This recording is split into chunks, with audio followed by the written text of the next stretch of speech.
In a way, the N64 ended up being a very lucky system.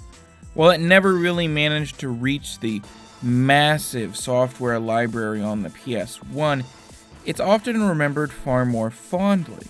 Because while it may have been hampered by its lack of a disk drive, and any game released on both systems often suffered on the N64, the exclusives that it had were often quite good. And while most of those games were the ones made by Nintendo themselves, there were a handful of strong developers backing them up, most notably Rare, with games like Perfect Dark, Banjo-Kazooie, and the game I'm looking at today, Blast Corps. The basic concept of Blast Corps is very simple.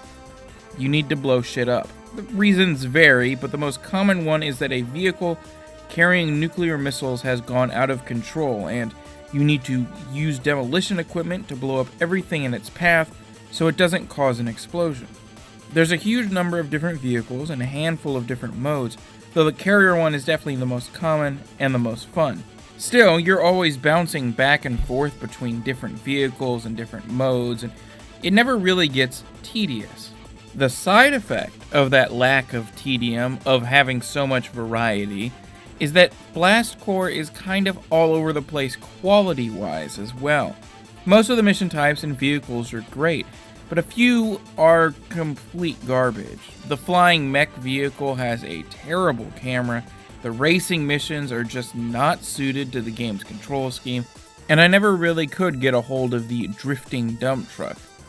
With all that said, I still found it worth suffering through some of the game's worst moments in order to get to more of its main mode, which actually gets more and more interesting over time, becoming less of a chaotic destruction thing and more of a puzzle game that requires you to still destroy everything quickly, but to have a plan about how you want to go about doing it. At a point, you can no longer just smash into everything on the map and have it blow up. You need to move TNT boxes into place, figuring out which ones to move where and when to do so. It never loses its frantic nature, which is probably its best asset, but it adds things onto the pure destruction, which likely would have become boring if given enough time to do so. As it is, Blast Corps never becomes boring, and it certainly never gets dull.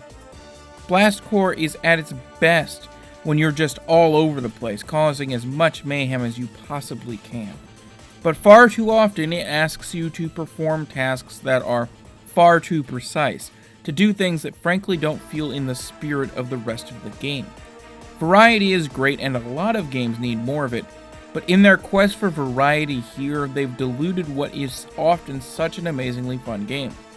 As a result, instead of it just being pure fun, Blast Corps oscillates wildly between being extremely frustrating and maybe the most fun you've ever had with a video game. But if you can deal with that, there is a whole lot of fun to be had here, and despite a few camera issues that are somewhat endemic to early 3D games, it's just as playable now as it was when it first came out. Every Monday, I look at a game that was released at least 10 years ago, what I would consider to be retro, and I see if it's held up today, if it's still worth playing now. If you like that idea, be sure to subscribe so you can see the latest videos. If you like this video in particular, be sure to hit that like button, and thanks for watching.